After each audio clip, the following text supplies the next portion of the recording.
آپ تو بچے ہیں اور ہمارے بھی پیدائش سے پہلے ہی یہ ملک بنا.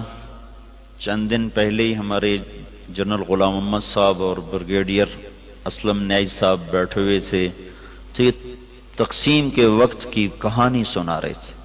تو تھوڑی دیر کے بعد میں نہیں سن سکا، مجھے لگا جیسے میرا دل پھٹ جائے گا. ایسی انہوں نے کہانیاں سنائیں. یہ دنیا میں واحد ملک ہے جس کے بنیاد میں گارا اور سیمنٹ نہیں ہے بلکہ 6 لاکھ انسانوں کی ہڈیاں ہیں جس پر اس ملک کو بنایا گیا. ہم تو لوکل لوگ ہیں، مہاجر نہیں ہیں، لہذا ہم نے وہ قربانی نہ دیکھی نہ چکھی.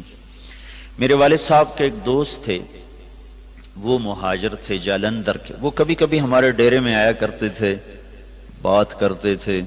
تو ایک دن میں بھی بیٹھا تھا اور وہ یہ بات کر رہے تھے کہ جالندھر سے جب ہم نکلے ہیں پارٹیشن پر تو میرا سارا خاندان کٹ گیا، اکیلی جان لے کر نکلا. اور تھوڑی چھوٹی سی عمر بھی زیادہ نہیں تھی.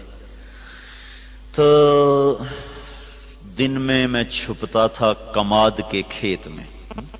اگست میں کماد اچھا خاصا بڑا ہو جاتا ہے. اور رات کو پھر میں سفر کرتا تھا اور مجھے کچھ پتہ نہیں میں کہاں جا رہا ہوں، میری کیا منزل ہے. مجھے صرف ایک فکر تھا کہ میں سکھوں کی تلوار سے بچ جاؤں. لہذا چلتے چلتے چلتے دریائے ستلج پہ پہنچ گیا. دریائے ستلج اس وقت میں جیتا جاگتا دریا تھا. اب تو وہ سو گیا بیچارہ کب کا. ہم تو اس کی ریت ہی دیکھ پائے، اس کی طغیانیت تو کبھی دیکھی کوئی نہ. یہ بہت بڑا دریا تھا. تو کہنے لگے میں ستلج پر پہنچا تو آگے پانی کی موت تھی، پیچھے تلوار کی موت تھی. تو میں نے کہا سکھوں کے ہاتھوں مرنے سے بہتر ہے میں پانی کی نظر ہو جاؤں. تیرنا آتا نہیں تھا. کہنے لگے ایک لکڑی اٹھائی، ایک لکڑی مل گئی، لکڑی اٹھائی اور پانی میں ڈالی. میں کہا یا اللہ زندگی ہے تو پار لگا دے. ادھر پاکستان شروع ہو رہا تھا. تو کہنے لگے جب میں تھوڑا سا اندر گیا تو میں کیا دیکھتا ہوں، سارا دریا لاشوں سے بھرا ہوا بہ رہا تھا. لاش کے ساتھ لاش ایسے ملی ہوئی تھی.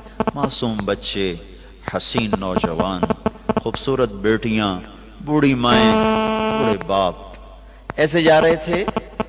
اگرچہ وہ منزل کو پہنچ چکے تھے کہ انہوں نے اللہ کے نام پہ قربانی دی، لیکن ہماری نظر میں وہ ایسی منزل کے راہی تھے جس کا آگے پتہ ہی کوئی نہیں ہے. ستلج کی لہریں ان کا کفن بن رہی تھیں اور ستلج کی تہ ان کی قبر بن رہی تھی. یہی کچھ راوی میں ہو رہا تھا، یہی کچھ چناب میں ہو رہا تھا. یہ 3 دریا ہندوستان سے آتے تھے، ان تینوں میں یہ بہہ رہی تھی. اپنی تاریخ پڑھتے رہنا چاہیے، اس سے پتہ چلتا ہے ہماری ابتدا کیا ہے اور ہم نے جانا کہاں ہے. بدقسمتی ایسی ہوئی میرے عزیزو کہ اس ملک کو نا اتنی اللہ نے دولت سے نوازا ہے کہ آپ اور ہم اندازہ ہی نہیں کر سکتے. میں مکہ میں تھا، مجھے ایک جیولوجسٹ ملا. وہ کہنے لگا میں اپنے علم کی بنیاد پر کہتا ہوں کہ پاکستان جیسی زمین پوری دنیا میں کسی کے پاس کوئی نہیں. اس کو صرف ایک کینسر لگا، وہ بددیانتی کا، خیانت کا، چور بازاری کا اس کو کینسر لگا. اگر یہ اس ملک میں نہ ہوتا تو یہ دنیا میں جنت کا ٹکڑا ہوتا.